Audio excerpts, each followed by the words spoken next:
Welcome to BRK podcast. నేను కిరణ్మయ్. ఈరోజు మనతో పాటు ఉన్నారు ప్రముఖ రాజకీయ విశ్లేషకులు శివరాం ప్రసాద్ గారు. వారితో మాట్లాడదాం. సార్ నమస్తే. సార్ గాదే సాయికృష్ణ కేసు మొదటగా మిస్సింగ్ అని చెప్పి స్టార్ట్ అయింది, ఇప్పుడు లాక్ ఆఫ్ డెత్ వరకు వెళ్ళింది. అసలు ఏం కారణం అనుకుంటున్నారు ఇదంతా జరగడానికి? అసలు మొదట మిస్సింగ్ కాదు, మా దగ్గరే లేడని చెప్పి ఈ సిఐ నాగరాజు అఫిడవిట్ ఇచ్చాడు హైకోర్టుకి. మా దగ్గర అసలు లేడని చెప్పి అది తప్పుడు అఫిడవిట్ ఇచ్చాడు. అంటే ఒకటి ఇక్కడ మనం ఆలోచించాల్సింది ఏంటంటే అసలు వ్యవస్థ ఏమైపోతుంది. ఇది పోలీస్ వ్యవస్థ ఉంది దేనికి? ప్రజలను రక్షించాల్సిన వ్యవస్థ ఈ విధంగా ప్రజల్ని భక్షిస్తే అంటే వాళ్ళని అక్రమంగా, సరే అతను నేరస్తుడు ఇంకోటో నేరస్తుడే అయి ఉండొచ్చు, కానీ నేరస్తుడైనా అతనికి కూడా కొన్ని హక్కులు ఉంటాయి. అరెస్ట్ చేసేటప్పుడు ఏ విధంగా అరెస్ట్ చేయాలనేది రూలింగ్స్ ఉన్నాయి. ఎట్లా దాన్ని ఫాలో అవ్వాలని చెప్పి సుప్రీంకోర్టు తీర్పులు ఉన్నాయి, కోర్టు తీర్పులు ఉన్నాయి. అటువంటిప్పుడు మీరు అరెస్ట్ చేసి తీసుకొచ్చారు, మార్కాపురంలో అరెస్ట్ చేశారు. అరెస్ట్ చేసి తీసుకొచ్చిన తర్వాత టాస్క్ ఫోర్స్ వాళ్ళు సిఐకి అప్పచెప్పిన తర్వాత ఇది మే 6వ తారీఖున ఎప్పుడో తీసుకొచ్చారన్నారు. మే 6వ తారీఖు అప్పటి నుంచి 8వ తారీఖు వరకు స్టేషన్లోనే ఉన్నాడు అని ఒక ఇది వాళ్ళ మదర్ కూడా చెప్పింది. నేను స్టేషన్కి వెళ్ళి చూశాను, చూస్తే అక్కడ కొద్దిగా గాయాలై ఉన్నాయి, రక్తం కారుతాన్ని, లాకప్లో పడి ఉంటే మా అబ్బాయిని వదలమని అడిగాను, ఇవన్నీ చెప్పింది ఆవిడ. ఆ తర్వాత అక్కడ ఎక్కడికి తీసుకెళ్లారు, అసలు 2 రోజులు ఎందుకు ఉంచాల్సి వచ్చింది? 6వ తారీఖు మీకు అప్పచెప్పినప్పుడు 24 గంటల్లో మీరు కోర్టులో ప్రొడ్యూస్ చేయాలి. ఎందుకు ప్రొడ్యూస్ చేయాల? అక్కడి నుంచి మొదలైన మీకు ఒక వ్యతిరేకమైన కార్యక్రమం, అంటే ఇల్లీగల్ వ్యవహారాలు, అక్కడ నుంచి స్టార్ట్ అయిన ఇల్లీగల్ వ్యవహారాలు. ఒకవేళ అతన్ని కనుక మిస్సింగ్ అనుకుంటున్నాం ఇప్పుడు వరకు, కానీ వాళ్ళ మదర్ ఏమంటుందంటే అతని బాడీని తీసుకెళ్ళిపోయి కాల్ చేసి తర్వాత యాషెస్ కూడా కలిపేశారు కృష్ణానదిలో అని అంటుంది. ఒకవేళ అది జరిగితే ఆ అరెస్ట్ దగ్గర నుంచి మొదలెట్టి, స్టేషన్ దగ్గర నుంచి మొదలెట్టి లాస్ట్ ఇది కృష్ణానదిలో యాషెస్ కలిపే వరకు కూడా అన్ని ఇల్లీగల్ కార్యక్రమాలే. అసలు ఆ విధంగా చేసే హక్కు కానీ లేకపోతే ఆ విధంగా చేసే అధికారం కానీ ఈ పోలీసులకు ఎవరిచ్చారు? అసలు పోలీసు వ్యవస్థకి ఎవరిచ్చారు ఈ అధికారం? ఎవరిచ్చారు?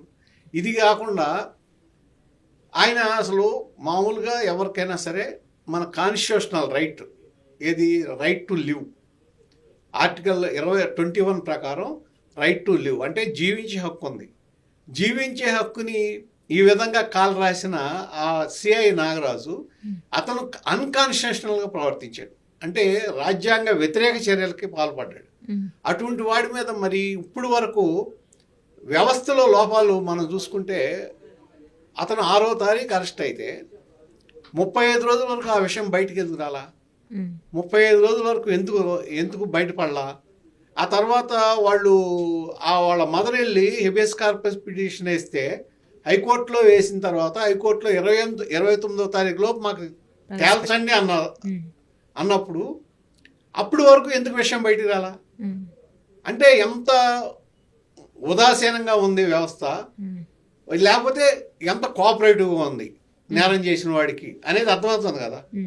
అసలు ఇక్కడ ఆలోచించాలి ప్రభుత్వం కూడా ఏంటంటే ఎందుకు ఈ విధంగా ఉంది వ్యవస్థ, ఎందుకు ఈ విధంగా తయారైంది, దాని మీద చర్య తీసుకోవాల్సిన అవసరం ఉంది ప్రభుత్వం. ఒక్క నాగరాజు అనే కాదు, ఆ చనిపోయిన సాయికృష్ణ వ్యవహారం అని కాదు, అసలు ఈ వ్యవస్థని ఈ విధంగా చేయటం ఏంటి? ఈ విధంగా ఇవాళ ఇట్లా జరిగితే ఇప్పుడు గతంలో మనం చూసాం జగన్మోహన్ రెడ్డి గారి హయాంలో అక్కడ ఎంపీ త్రిపులారి మీద రఘురామకృష్ణరాజు ఆయన మీద కూడా ఇలాగే జరిగింది. సరే కొద్దిలో ఆయన బయటపడ్డాడు. అటువంటిది ఇవాళ ఆ రోజున ఉదాసీనంగా ఉండటం, ఆ రోజున వాళ్ళ మీద చర్యలు తీసుకోకపోవటం, ఇంతవరకు కూడా వాళ్ళు దాన్ని ఆ కేసు కంటిన్యూ అవుతానే వాళ్ళు బెయిల్ మీద బయట జరగటం, దానితో వచ్చిన ధైర్యమే కదా ఇటువంటి పనులు చేస్తున్నారు ఇవాళ. ఏ విధంగా మీరు అసలు ఈ విధంగా చేసేదానికి ఒక హంతకుడికి లేకపోతే ఇప్పుడు ఈ విధంగా చేసిన సిఐకి తేడా ఏంటి చెప్పండి నాకు. సార్ జనరల్గా వ్యవస్థలో ఏదైనా జరిగిందంటే పై అధికారుల ఇన్ఫర్మేషన్ లేకుండా ఏది జరగదు అని కూడా ఒక వర్గం మాట్లాడుకుంటుంది. మరి మీరేమంటారు సార్? అదే కదా, ఇప్పుడు మొదట్లో ఏమనుకున్నారు, అదేదో మామూలుగా జరిగిందో లేకపోతే ఇంకోటో అనుకున్నారు. తర్వాత ఇప్పుడేమైంది సిట్టు ముగ్గురికి ఇతను కాకుండా సిఐ నాగరాజు కాకుండా అతను ముగ్గురు హెల్ప్ చేశారు అని వచ్చింది. ఎవరంటే ఒక హెడ్ కానిస్టేబుల్స్ అశోక్ అనే అతను, నాని అనే అతను, తర్వాత సిఐ ఫ్రెండ్ సురేష్. వీళ్ళల్లో ఇప్పుడు ఈ నాని అనే అతను ఆల్రెడీ గన్నవరంలో పిఎస్లోను అట్లాగే పడమట్లోను చేసి గన్నవరంలో సస్పెండ్ అయ్యాడు. పడమట్లో కూడా అవినీతి ఆరోపణలతో తీసుకెళ్లి అతను విఆర్లో పెట్టారు. అతను తీసుకొచ్చి మళ్ళీ కృష్ణలంక పోలీస్ స్టేషన్లో వేశారు. అతను ఈ అశోక్ అనే అతను వీళ్ళిద్దరూ ఈయనకి అసిస్టెంట్లు. అంటే ఒక అవినీతి పరుడు అవినీతి ఆరోపణల మీద విఆర్లో పెట్టినాడు, అవినీతి ఆరోపణల మీద సస్పెండ్ అయిన హెడ్ కానిస్టేబుల్ మీకు ఏది నమ్మిన పట్టుకున్నాడంటే ఈయన ఎంత నీతిపరుడో మనం ఆలోచించుకోవాలిగా. ఇప్పుడు కొంతమంది ఏంటంటే ఈయన ఏదో అక్కడ కృష్ణలంకలో అబ్బో శాంతి భద్రతలు కాపాడేశాడు, ఆయన మీద ఏదో అభిమానులని అంటున్నారు కదా. ఏంటి అభిమానం? అభిమానం అంటే ఏంటి? అక్కడ పోలీస్ స్టేషన్లో కొట్టి చంపి ఒకవేళ అసలు కొడతమే తప్పు, చనిపోయాడో చనిపోలేదో తెలుస్తుంది ఇంకా. కానీ ఆ విధంగా చేసిన దానికే అతను సస్పెండ్ అయ్యి వాళ్ళు అరెస్ట్ అయ్యాడు కదా. అది కూడా కరెక్ట్ అంటే ఒకవేళ అతను మూలనే శాంతి భద్రతలు రక్షించుకున్నాయి అనుకుంటే అతను తీసుకెళ్ళి డీజీపీ చేయండి. మిగిలిన పోలీస్ వ్యవస్థ, సిపి లేకపోతే మిగిలిన సిఐలు, ఎస్ఐలు మొత్తం డిపార్ట్మెంటు ఆ వ్యవస్థ విజయవాడలో ఉన్న పోలీస్ వ్యవస్థ మొత్తం పనికిరాంది, ఈయన ఒక్కడే పనికి వచ్చేవాడనే దాని అర్థం. అంటే ఎంతో మంది క్రిమినల్స్ని ఇలాగా లోకప్ డెత్ చేసేసి వాళ్ళందరినీ ప్రజల్ని కాపాడారు అని ఒక వర్గం మొత్తం కూడా ఆయనకి సపోర్ట్ చేస్తున్నారు. అరెస్ట్ చేసినప్పుడు ఆ వర్గంలో ఎవరైతే సపోర్ట్ చేస్తున్నారో వాళ్ళ ఇంట్లో ఎవరికైనా ఇటువంటి జరిగితే అప్పుడు అర్థం అవుతుంది వాళ్ళకి. ఇవాళ ఎప్పుడు కూడా ఒక రాజ్యాంగ వ్యతిరేక చర్యలు జరిగినప్పుడు ఒకసారి జరిగితే తర్వాత అది ఎవరి మీదైనా జరగచ్చు. వీళ్ళు వాళ్ళని విచక్షణ ఉండదు. ఏమి పోలీసులు ఏమి రాజ్యాంగానికి they are not above the constitution. లేకపోతే ఒక వ్యవస్థ కన్నా ఏది వాళ్ళేమి హై లెవెల్లో ఉన్నాళ్ళు కాదు, దీనికన్నా వాళ్ళు ఏమి ఎక్కువ వాళ్ళు కాదు. సిస్టంలో పనిచేయాలి, దాని ప్రకారం ఒక సిస్టమ్కే అనుకూలంగా దాని ప్రకారం పనిచేయాలి. వీళ్ళు తీసుకెళ్ళి నేరస్తుల్ని తీసుకెళ్ళి కోర్టులో ప్రవేశపెట్టే అధికారం ఉంది తప్ప శిక్షించే అధికారం వీళ్ళకి లేదు. చట్టాన్ని తీసుకుని వాళ్ళని శిక్షించారు. అంటే కోర్టు చేయాల్సిన పని పోలీసులు చేశారు. అది వీళ్ళకి ఎక్కడ దక్కవు. వీళ్ళు కోర్టు పరిధిలోకి వెళ్ళిపోయి వీళ్ళు ఏది దాన్ని మేమేదో చేసామంటే ఎట్ట కుదురుతుంది? దానికి ఎవరో వచ్చి కొంతమంది అతను ఏదో అక్కడ కృష్ణలంకలో అతను రావటం వల్లనే కృష్ణలంకలో జరిగిందంటే అంటే అంతకుముందు కృష్ణలంక లేదా, తర్వాత లేదా? ఆయన ఒక్కడే అంటే సిఐ అంటే ఎంత ఆయన ఏమి ఒక ఏది ఆల్ పవర్ఫుల్ కాదు కదా. నార్మల్గా ఏంటంటే ఏదైనా జరిగిందమ్మా, ఇప్పుడు దిశ ఇన్సిడెంట్ జరిగినప్పుడు మొత్తం సమాజం అంతా ఏం జరిగిందని చెప్పి ఉలికిపడ్డారు. ఆ సమయంలో తీసుకెళ్లి అక్కడ సీన్ రీకన్స్ట్రక్షన్ అని చెప్పి అతనే తీసుకెళ్లాడు, చూపించారు. అక్కడ ఎన్కౌంటర్ జరిగింది. అది ఎన్కౌంటర్ ఎటువంటిదైనా కానీ సమాజం మొత్తం సంతోషపడింది. కానీ ఎన్కౌంటర్ చేసి ఆ బాడీని వాళ్ళకి అప్పచెప్పారు. ఇక్కడ ఏంటి, మీరు ఏం చేశారో తెలియదు, ఆ బాడీ ఏమైందో తెలియదు, అతన్ని ఉంచారా చంపేశారో తెలియదు, లేదు అతన్ని ఆ బాడీని తీసేసుకుని. అంటే ఒకటి మనకి హిందూ ధర్మం ప్రకారం కూడా చూస్తే చనిపోయిన తర్వాత లాస్ట్ రైట్స్ చేయాలి కదా వాళ్ళు, వాళ్ళ కుటుంబం వాళ్ళని చూసుకోవాలి కదా ఒకళ్ళు చనిపోతే. అది కూడా లేకుండా మీరు అన్నీ మీరే చేసేసి మేము చక్కగా పవిత్రులు, మేము చట్టాన్ని ధర్మాన్ని కాపాడాం, లేకపోతే ఈయనుండబట్టే మాకు కాపాడాడు కొంతమంది చెప్పి ఈ పెయిడ్ ఆర్టిస్టులు 100 మంది 150 మంది రోడ్డు మీదకి వచ్చినంతలో ఏమవదు. సమాజం మొత్తం ఏమి ఇటువంటి పనులు చేయదు. సమాజం ఇటువంటి వాళ్ళని అసహించుకుంటుంది. ఇవాళ చూస్తే ఇప్పుడు వెనకమాల ఉన్నాళ్ళు ఎవరు, పక్కన ఉన్నాళ్ళు ఎవరు? సస్పెండ్ అయిన హెడ్ కానిస్టేబుల్స్ వీళ్ళందరినీ మీ పక్కన పెట్టుకున్నారంటే ఈయనంతా నీతిపరుడు అర్థమైపోతుంది కదా. అంటే ఫస్ట్ నుంచి కూడా సాయి కృష్ణ తల్లి ఒకటే చెప్తున్నారు, ఎప్పుడు అరెస్ట్ చేసిన తర్వాత మా అబ్బాయిని మాకు చూపించని అడిగినా గానీ మీ అబ్బాయి చనిపోతాడు, దండలు రెడీగా చేసుకోండి కాదు, కనీసం లేకపోతే అవును అతను బాడీని మీరు కాల్ చేస్తే కనీసం అడిగారు. కానీ దానికి కూడా రెస్పాండ్ అవ్వాలి. అసలు అంటే ఇంకొక లోకప్లో ఉన్న ఒక వ్యక్తి కూడా సాయి కృష్ణ చిత్రవద్దలు చేస్తున్నప్పుడు మేము చూసామని అతను ఒక వీడియో కూడా రిలీజ్ చేశారు. అంటే అంత దారుణంగా కొట్టాల్సిన అవసరం ఏముంది సార్? అంటే ఎవరైనా అతన్ని రిలీజ్ చేశారు. పేరుపోగు వెంకటేశ్వరరావు గారని ఎంఆర్పిఎస్ లీడర్ ఉన్నాడు. వాళ్ళ అబ్బాయి కూడా ఎట్లాగే వీడియో రిలీజ్ చేసి అతను సూసైడ్ చేసుకున్నాడు. ఇదే స్టేషన్ లో అతను అరెస్ట్ చేసి 24 గంటలు ఉంచితే అవమానం భరించలేక అతను గుళికలేదో సూసైడ్ చేసుకున్నాడు అతను. అంటే ఏంటి అసలు ఈ వ్యవస్థ? వీళ్ళు ఇష్టమా? వీళ్ళు ఇంత పర్ఫెక్ట్ అని అనుకోవటానికి ఈ ఏది అంటే ఒక సిఐ అంటే ఒక స్టేషన్ సిఐ అంటే ఆయన ఏమన్నా నియంత? ఆయన దగ్గర ఏమి ఇక చట్టాలు ఏమి పనిచేయవా? లా ఏమి పనిచేయదు అతని దగ్గర. వాళ్ళు ఇష్టమైనట్టు చేస్తే ఏదో నలుగురిని పట్టుకున్నారో లేకపోతే గంజాయో ఇదే చేస్తే అయిపోయినట్టేనా? ఇవాళ నేను చెప్తున్నాను, విజయవాడలో చూస్తే రైల్వే స్టేషన్లో తర్వాత ఏది స్కూల్స్ దగ్గర ఎక్కడ పడితే అక్కడ గంజాయి దొరుకుతుంది. బ్లేడ్ బ్యాచ్లు ఆగడాలు ఎక్కడ పడితే అక్కడ జరుగుతున్నాయి. ఎక్కడ అణిగిపోయినాయి సార్? ఈ కేసుకు సంబంధించి ఎప్పుడైతే వైఎస్ఆర్సీపీ అధినేత వైఎస్ జగన్ ఇన్వాల్వ్ అయ్యారో, వైసీపీ లీడర్స్ ఇన్వాల్వ్ అయ్యారో, అప్పటి నుంచి కొంచెం వేగంగా వెళ్ళింది అనుకోవచ్చా? లేదమ్మా, అంటే ఒక పొలిటికల్ యాంగిల్లో తీసుకుంది అనుకోవచ్చా? ఒకవేళ పొలిటికల్ యాంగిల్ తీసుకున్నా జగన్మోహన్ రెడ్డి గారు తీసుకున్న స్టెప్ తప్పు, వాళ్ళ పార్టీ తీసుకున్న యాంగిల్ కూడా తప్పు. అక్కడ ఏం మొదలెట్టారు? వాళ్ళు మొదలెట్టింది ఏంటంటే టార్గెట్ పవన్ కళ్యాణ్ దాని మీద తీసుకెళ్లారు. ఏంటంటే ఒక కాపు యువకుడి మీద దాడి అని. అసలు అది కూడా తప్పు. ఎందుకంటే అక్కడ కులం ఏంటి? కులం కాదు అక్కడ. ఒక పౌరుడు, భారత పౌరుడి మీద అమానుషంగా జరిగింది. ప్రభుత్వం లేకపోతే సిఐ చేశాడు. దాని మీద మీరు నిలబెట్టాల్సింది పోయి దాన్ని ఒక కుల కోణంలో తీసుకెళ్ళడానికి ప్రయత్నం చేయటం అది తప్పు. అసలు అక్కడ ఒక విధంగా జరిగింది ఒకటి, చంపిన ఆయన ఒకే కులం, చనిపోయిన ఆయన అదే కులం. ఇక్కడ కులం ఎక్కడ వస్తుంది? అది కాదు కదా అక్కడ. మీరు చేయాల్సింది లాలెస్నెస్, దాని మీద పోరాటం చేయాలి. ఎందుకు ఈ విధంగా జరిగింది అనే మీద పోరాటం చేయాలి. అక్కడేమన్నా పోరాటం చేశారా? అదేం జరగలేదు కదా. మరి అటువంటిప్పుడు దీన్ని ఏ విధంగా వాళ్ళు సవ్యమైన మార్గంలోకి వెళ్ళినట్టు అనుకుంటాం? అది కాదు. అసలు యాక్చువల్గా వాళ్ళ మదర్ పోరాటమే.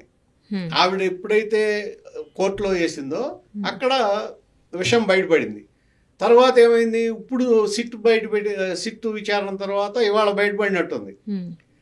ఈ హెడ్ కానిస్టేబుల్ అశోక్ నాని అనే అతను, అలా సిఐ ఫ్రెండ్ సురేష్ అనే అతను, ఈ చనిపోయిన సాయి కృష్ణ మేనమామ ఇంటికి అక్కడ వీళ్ళందరూ వెళ్ళి ఇక జరిగిపోయిందని చెప్పి వాళ్ళు మేము ఇంత ఇస్తామని కాంపెన్సేషన్ ఇస్తాం, మేము దీనికి మీరు మెదలకుండా ఉండడం అడగటానికి వెళ్ళారని అది ఫుటేజ్లో రికార్డ్ అయింది. వాళ్ళ ఇంటికి వెళ్తాం రికార్డ్ అయింది. సో ఇప్పుడు వాళ్ళ ముగ్గురు ఇది ఉందని చెప్పి వాళ్ళ ముగ్గురు మీద కాన్సన్ట్రేట్ చేస్తున్నారు. సరే, స్టేషన్లో ఉన్నాళ్ళు ఇచ్చారు, ఏది అంత వాంగ్మూలం ఇచ్చారు. ఒక ఎస్ఐ అయితే ఆయన అతను డెడ్ బాడీ ఆ స్టేషన్లో పడి ఉండగా నేను చూశానని చెప్పి ఆయన ఇచ్చాడు. ఇవన్నీ జరిగిన తర్వాత ఎంత ధైర్యంగా, ఎంత అడ్డగోలుగా, ఎంత అప్రజాస్వామికంగా ఈ విధంగా చేసే ధైర్యం అసలు సిఐకి ఎక్కడి నుంచి వచ్చింది? సార్, అసలు విజయవాడ లాంటి సిటీలో ఒక 4 రోజుల పాటు ఉన్న ఫుటేజ్ మాయమవడం అంటే అది చాలా ఆశ్చర్యంగా అనిపిస్తుంది అందరికి. అసలు ఎందుకు ఇలా జరిగిందంట? 4 రోజులు ఫుటేజ్ మాయమైంది. హైకోర్టుకి తప్పుడు అఫిడవిట్ ఇచ్చారు. తర్వాత బాడీని అతనికి హ్యాండ్ ఓవర్ చేసిన తర్వాత 24 అవర్స్లో కోర్టులో ప్రొడ్యూస్ చేయాల. అతను ఒంటి మీద గాయాలని వాళ్ళ మదర్ చెప్పింది. అతను చనిపోయి డెడ్ బాడీని నేను చూశానని చెప్పి ఎస్ఐ గారు వాంగ్మూలం ఇచ్చాడు అంటున్నారు. వాళ్ళ కుటుంబానికి ఏది మీరు మెదలకుండా ఉండండి, మేము డబ్బు ఇస్తామని చెప్పి వీళ్ళ ముగ్గురు హెడ్ కానిస్టేబుల్స్ ఇద్దరును ఆయన ఫ్రెండ్ వెళ్ళాడని చెప్పి సిట్ విచారణలో తేలింది. ఇన్ని జరిగినప్పుడు, ఇంత ఇది జరిగినప్పుడు 4 రోజుల నుంచి అసలు పోలీస్ వ్యవస్థ ఏం చేస్తుంది? ఇప్పుడు మీకు అదే కదా సిఐడి అంటే ఏంటి? సిఐడి వ్యవస్థ ఏం చేస్తుంది? ఓకే, అక్కడ సిటీలో ఏం జరుగుతుంది, బయట ఏం జరుగుతుంది, కాబట్టి ఏ స్టేషన్లో ఏం జరుగుతుంది అనేది కూడా వాళ్ళు ఇన్ఫర్మేషన్ గ్యాదర్ చేస్తారు. కంట్రోల్ రూమ్ కూడా వెళ్ళి అసలు దీని వెనకాల ఎవరు కారణం ఉన్నారు అనే దాన్ని కూడా విచారణ చేస్తున్నాను చేయాలి. ఇప్పుడు ఈ సిఐడి వ్యవస్థ కూడా ఫెయిల్ అయినట్టు లెక్క అక్కడ. ఇది అసలు ఒక స్టేషన్లో ఎంత జరిగినప్పుడు బయట తెలియకుండా ఎట్లా ఉంటుంది? వాళ్ళ మదర్కి తెలిసింది, ఆవిడికి తెలిసినప్పుడు మిగిలిన పోలీస్ వ్యవస్థకి తెలియదా? మిగిలిన వాళ్ళకి తెలియదా? కమిషనరేట్కి తెలియదా? మరి దీన్ని ఏమనాలి? సార్ అసలు సాయి కృష్ణని వాళ్ళ అమ్మగారి ఫోన్ నుంచి కాల్ చేసి ఎక్కడో మార్కాపురంలో ఉన్న వ్యక్తిని ఇట్లా రప్పించడానికి, అరెస్ట్ చేయడానికి అసలు ఏంటి ముఖ్య కారణం ఏంటి? అంటే ఒకటి, అతని మీద కేసులు ఉన్నాయి, తర్వాత కొన్ని కోర్టు కేసులో తప్పించు తిరుగుతున్నాడు. దాని వరకు మనం అరెస్ట్ చేయటాన్ని తప్పు పట్టాల్సిన అవసరం లేదు, ఎందుకంటే అతను క్రిమినల్. వచ్చిన తర్వాత జరిగింది ఏంటి? తీసుకొచ్చి వాళ్ళు ఏది టాస్క్ ఫోర్స్ వాళ్ళు తీసుకొచ్చి స్టేషన్కి అవి చెప్పారు, హ్యాండ్ ఓవర్ చేశారు. హ్యాండ్ ఓవర్ చేసిన తర్వాత స్టేషన్ వాళ్ళు చేసిన పని ఏంటి? ఇది కదా మనకి అక్కడ ఈ విధంగా జరగడానికి మోటివ్ ఏంటి? దీని వెనకాల మోటివ్ ఏంటి? ఓన్లీ అతను క్రిమినల్ కాబట్టి ఈ విధంగా చేసామంటే నమ్మడానికి వీల్లేదు. అంటే జనరల్ గా కొట్టే ప్రయత్నంలో ఇలాగా జరిగిందా, లేదంటే వాంటెడ్ గా చేశారా? అంటే పోలీస్ స్టేషన్ అంటేనే 60% క్రిమినల్సే వస్తారు. అవును సార్, వాళ్ళే కదా వచ్చేది ఎక్కువ మంది.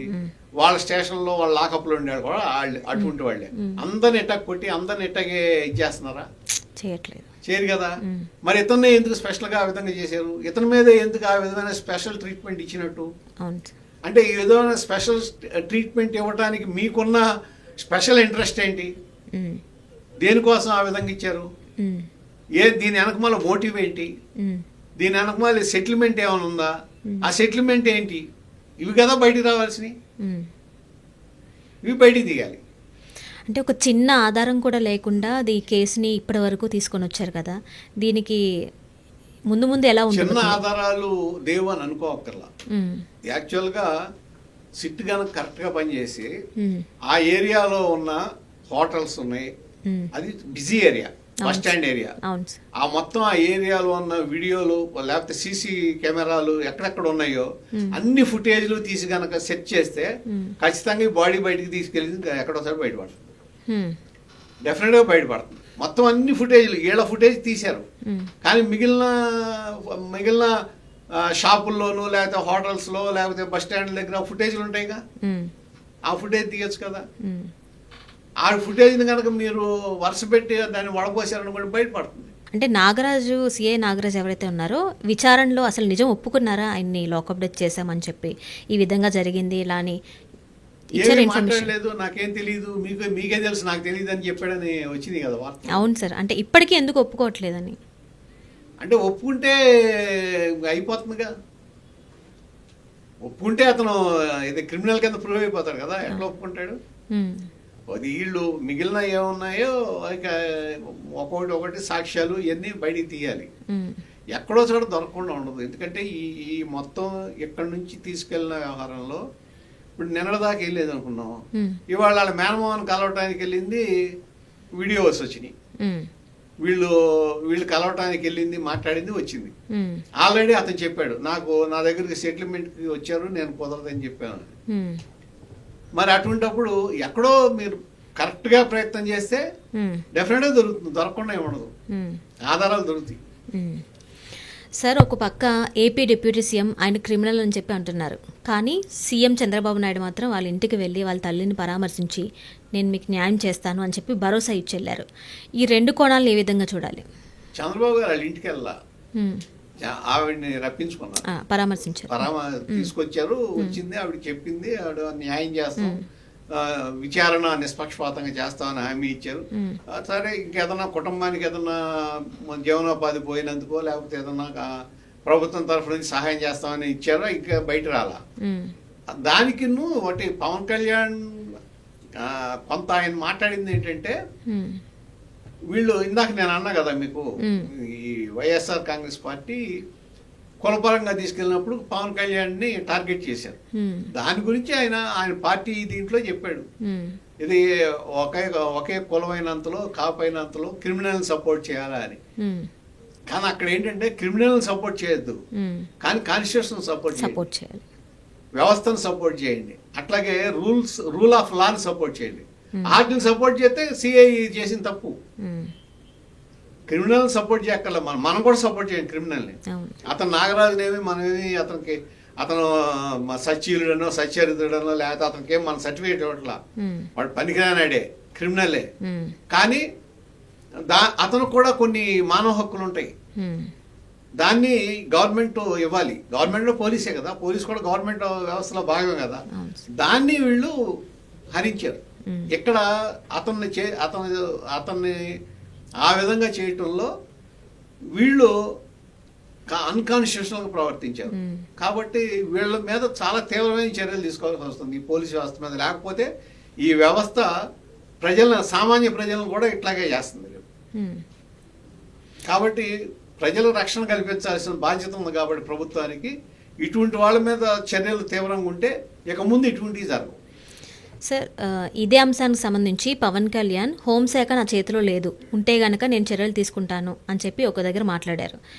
ఇదే అంశాన్ని గతంలో కూడా ఒకసారి హోంశాఖ గురించి మాట్లాడటం జరిగింది. మీరేమంటారు దాని గురించి?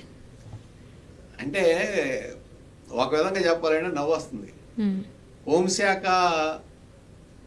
మినిస్టర్ ఉన్నా లా అండ్ ఆర్డర్ సీఎం దగ్గర ఉంటుంది. లా అండ్ ఆర్డర్ సీఎం దగ్గర ఉంటుంది. ఇది లా అండ్ ఆర్డర్.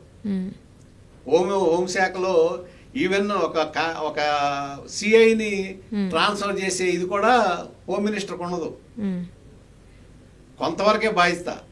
అంటే ఇక్కడ ఒకటి జరిగిన దాని మీద మీరు గట్టిగా చర్యలు తీసుకోండి. ఆమె హోమ్ మినిస్టర్ అవ్వక్కర్లా, ఆయన డిప్యూటీ సీఎం, ఆయన కూడా కొన్నిట్లో కల్పించుకోవచ్చు గట్టిగా. ఇప్పుడు ఇదే ఉంది దర్యాప్తు, ఇది ఎక్కడ నిష్పక్షపాతంగా ఏ విధమైన ఇది జరగకుండా ఎవడైతే ఇప్పుడు సాయి కృష్ణ ఫ్యామిలీ ఉందో ఆ కుటుంబానికి న్యాయం జరిగేటట్టుగా విచారణ చేయించమని సరిపోతుంది, అదే చాలు. సార్, ఇప్పుడు సాయి కృష్ణ కేసు అనేది పోలీసులు వ్యవహరిస్తున్న తీరు కరెక్టేనా? ఇప్పుడు సిట్ ఏదైతే విచారణ జరుగుతుందో అది కరెక్ట్గానే వెళ్తుందా? అదేవిధంగా ఈ సిచ్యువేషన్ తీసుకొని రేపు ప్రజలు పోలీసులపై ఎలాంటి నమ్మకాన్ని పెంచుకుంటారు? అంటే ఇలానే భయపడతారా, లేదు మమ్మల్ని క్షేమంగా చూసుకుంటారా అనుకుంటారా? పోలీస్ మీద నమ్మకం అంటే యాక్చువల్గా పోలీస్ మీద నమ్మకం ఇప్పటికే లేదు.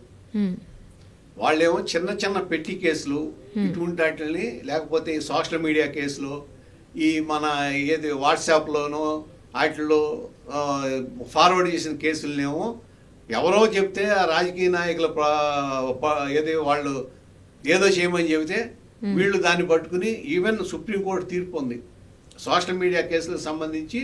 ఒకవేళ ఏదన్నా అక్కడ ఏది మత కలహాలు కానీ లేకపోతే దేశ రక్షణ వ్యతిరేకంగా ఇటువంటి ఏదో కొన్ని ఉంటే తప్ప, లేకపోతే 41A నోటీస్ ఇవ్వమని క్లియర్ కట్ ఇన్స్ట్రక్షన్స్ ఉన్నాయి.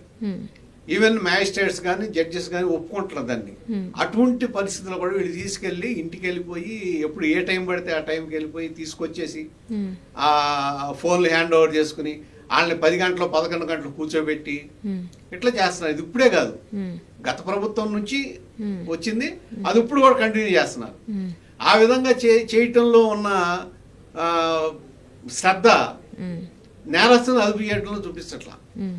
ఇప్పుడు నేరం ఎక్కడ జరుగుతుంది, నేరస్తులను అదుపు చేయటం ఇది చేయట్లా. ప్రైవేట్ సెటిల్మెంట్లు చేయడానికి ఎక్కువ చూపించుకుంటున్నారు, ఎందుకంటే ప్రైవేట్ సెటిల్మెంట్లో డబ్బులు వస్తాయి కాబట్టి. ఇటువంటి పనులు చేయాల్సింది పోలీసు వ్యవస్థ, వాళ్ళు చేయాల్సింది ఇది కాదు కదా. మరి అటువంటి పోలీసు వ్యవస్థ మీద ప్రజలకు ఎట్లాగా పూర్తి స్థాయి నమ్మకం ఉంటుంది. ఇవాళ కూడా ధైర్యంగా పోలీస్ స్టేషన్కి ఎవరు వెళ్ళలేరు కదా. అంటే మీకు పోలీసింగ్ కరెక్ట్గా ఉండి పోలీస్ స్టేషన్లో మిమ్మల్ని గౌరవంగా చూస్తే అక్కడ ఆ వ్యవస్థ మీద నమ్మకం ఏర్పడుతుంది. కానీ పోలీస్ స్టేషన్కి వెళ్ళటమే ఒక తప్పులాగా ప్రజల్లో భావం వచ్చిందంటే మీరు ప్రజల్లో ఆ విధమైన గౌరవం, లేకపోతే ఈ పోలీసుల మీద ఆ విధమైన గౌరవం, ఈ వీళ్ళ మీద నమ్మకం కలిగించలేకపోతున్నారు ప్రజల్లో. ఇవాళ కూడా పరిస్థితి అదే. సార్, ఒక తల్లికి తన బిడ్డ మంచివాళ్ళైనా చెడవాళ్ళైనా కానీ తల్లికి తన బిడ్డ మాత్రం మంచిగానే అనిపిస్తాడు. సో సాయికృష్ణ తల్లికి ఈ కేసు ద్వారా న్యాయం జరుగుద్దంటారా? కేసు నిలబడుతుందంటారా? ఎలా ఉంటుంది? కేసు నిలబడుతుందంటే ఇప్పుడు సిట్ విచారణ చేస్తాను, దాన్ని ఎక్కడెక్కడ ఏం జరుగుతున్నాయి ఏం వస్తాయి అనేది చూడాలి. అయితే ఒకటి కొన్ని దీంట్లో ఏంటంటే ఇతను ప్రొడ్యూస్ చేయకపోవటం అతన్ని, తర్వాత కోర్టుకి తప్పుడు అఫిడవిట్ ఇవ్వటం, మిగిలిన సాక్ష్యాలు వాళ్ళ మాదర సాక్ష్యాలు ఇవన్నీ చూస్తే అతను బాడీ విషయంలో అంటే అతన్ని అరెస్ట్ చేశాడు కాబట్టి ఉమ్, అతను మళ్ళీ రిలీజ్ చేసినట్టు అక్కడ సంతకం చేసుకోవాలి కదా. ఉమ్, ఇప్పుడు ఒకవేళ సాయి కృష్ణ నేను రిలీజ్ చేశాను వెళ్ళిపోయాడంటే ఉమ్, వెళ్ళిపోయే ముందు అతను డైరీలో సంతకం పెట్టుకోవాలి. అవును సార్. ఎవరు ఈ సాయి సాయి కృష్ణ కృష్ణ. చేత. ఉమ్, అది లేదు. ఉమ్, సో ఇతనే బాధ్యత అవుతాడు. ఉమ్, మిస్సింగ్గా లేకపోతే ఏదైనా ఉమ్, అతనికి సంబంధించి ఆ మనిషి ఆ స్టేషన్లో నుంచి ఉన్న దానికి అతనే బాధ్యత అవుతాడు. ఉమ్. చూపించాలి, ప్రొడ్యూస్ చేయాలి. లేకపోతే ఏమయ్యాడో చెప్పాలి. సో మన విజువల్స్ లో కూడా చాలా చూసాను సార్ దారుణంగా నెయిల్స్ అవన్నీ పీకేసి చిత్రహింసలు పెట్టి భయంకరంగా చేసి ఇది చేశారు. అంత అవసరం ఏంటంటే మీకు అతను సరే క్రిమినలే అనుకోండి, క్రిమినలే అనుకుందాం, అతన్ని ఈ విధంగా చేయాల్సినంత నెసెసిటీ ఒక సిఐకి ఎందుకు ఉంటుంది? అవును. దానికి కారణం ఏంటి? ఆ విధంగా చేశాడు అంటే ఇప్పుడు జగ్గయ్యపేటలో అతను హత్య చేశాడు. ఉమ్, జగ్గయ్యపేట స్టేషన్లో వాళ్ళే మెదలకుండా వాళ్ళు ఏదో అరెస్ట్ చేశారు, తర్వాత బెయిల్ తెచ్చుకున్నాడు, బయటికి వెళ్ళాడు. ఉమ్, మరి అటువంటిది ఈయనకి ఎందుకు అంత ఇది వచ్చింది? దీని వెనకమాల నేను అదే అంటాను, దీని వెనకమాల మోటివ్ ఏంటి? లేకపోతే దీని వెనకమాల ఉన్న వీళ్ళకున్న ఏది ప్రయోజనం ఏంటి? అతను ఆ విధంగా చేయడంలో వీళ్ళకి దక్కే ప్రయోజనం ఏంటి? ఉమ్, ఇది ఈ విషయంలో కూడా ఈ లైన్లో కూడా పోలీస్ ఎంక్వైరీ జరగాలి, ఈ లైన్లో కూడా సిట్ ఎంక్వైరీ జరగాలి. ఉమ్, దీని వెనకమాల ఎవరున్నారు, ఉమ్, దేని మూలన ఇది జరిగింది? అసలు ఏదో ప్రైవేట్ సెటిల్మెంట్ ఉంది, ఏదో ల్యాండ్ సెటిల్మెంట్ ఉంది, ఒక 20 కోట్లదని ఏదో ఈ మధ్యన కొంతమంది అంటున్నారు. అంటున్నారు. అసలు అది కరెక్టా? ఆ ల్యాండ్ సెటిల్మెంట్ ఎవరిది? దాని వెనకమాల ఉన్న రాజకీయ నాయకుడు ఎవడు? ఉమ్, ఉన్నారా లేరా? లేకపోతే ఈ సిఐఏ ఆయన సొంత ఇంట్రెస్ట్ తో చేశాడా? ఉమ్. ఇవన్నీ కూడా బయటికి రావాల్సిన అవసరం ఉంది. సిఏ నాగరాజుకు కూడా కొన్ని 100 కోట్ల ఆస్తులు ఉన్నాయని చెప్పి కూడా అంటున్నారు సార్, నిజమేనా అది? ఇప్పుడు ఇందాక మీరు అంటున్నారు కదా నిజాయితీ పరుడు అని. నిజాయితీ పరుడు అయితే అంత ఆస్తి ఎక్కడి నుంచి వస్తుంది? ఉమ్, ఆయన జీతం ఎంత, ఆయనకున్న ఆస్తి ఎంత, దాని మీద కూడా విచారణ జరిపించాలి. ఉమ్, ఎప్పటి నుంచి ఎప్పటి వరకు ఆయన సర్వీస్లో చేరినప్పుడు ఎంత ఉంది, సర్వీసు తర్వాత ఎంత ఉంది, ఇప్పుడు ఎంత ఉంది, ఉమ్, ఆయన శాలరీ ఎంత, ఉమ్, అవి కూడా మరి దాన్ని బట్టే వస్తాయి. అతను అవినీతి పరుడా, నీతి పరుడా, లేకపోతే ఏది ప్రజా సంక్షేమం కోరుకునేవాడా, లేకపోతే ఉమ్, ఇట్లా సెటిల్మెంట్లు చేస్తున్నాడు అనేది కూడా మనకి దాన్ని బట్టి అర్థమవుతుందిగా. ఉమ్, ఈ అన్ని యాంగిల్స్లో కూడా సిట్ దర్యాప్తు చేయాలి. ఉమ్. సో ఫైనల్గా సాయి కృష్ణ కేసుకి సంబంధించి మీరేం చెప్పాలనుకుంటున్నారు? ఇది చాలా దురదృష్టం. ఉమ్, ఈ విధంగా పోలీసు వ్యవస్థని చేయకూడదు. ఉమ్, ప్రజలను రక్షించాల్సిన వ్యవస్థ ఈ విధంగా ప్రజాకంటకంగా తయారవటం సరైన పద్ధతి కాదు. దీని మీద ప్రభుత్వం కూడా చాలా తీవ్రమైన చర్యలు తీసుకుంటే తప్ప ప్రజల్లో నమ్మకం కలిగించలేరు. Thank you sir.